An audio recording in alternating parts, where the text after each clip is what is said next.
Magbitiw ka na sa pwesto. Yan naman ang hamon ngayon ni Presidente Rodrigo Duterte kay Senadora Laila de Lima. Pero giit po ng Senadora, para na rin daw niyang inamin ang mga paratang sa kanya kapag ginawa niya ito. Balitang hatid ni Jay Sabale.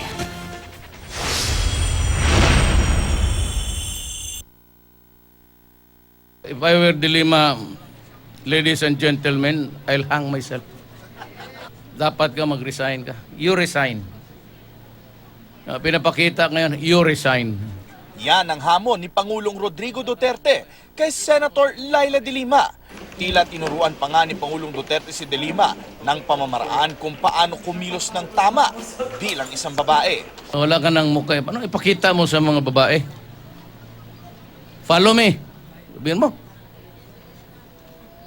This is how to be a woman of the world. Mahirap eh. Sinabi yan ng Pangulo matapos bisitahin sa ospital sa Tacloban City ang isang pulis na nasugatan sa anti-drug operations. Pero sabi ni Senator de Lima, hindi raw siya magbibitiw. Nag-cross na rin sa mind ko yan na para tumahimik na lang sila, wag na nila akong, tigilan na nila ako, tumahimik na lang ang buhay ko, mag-resign na lang ako.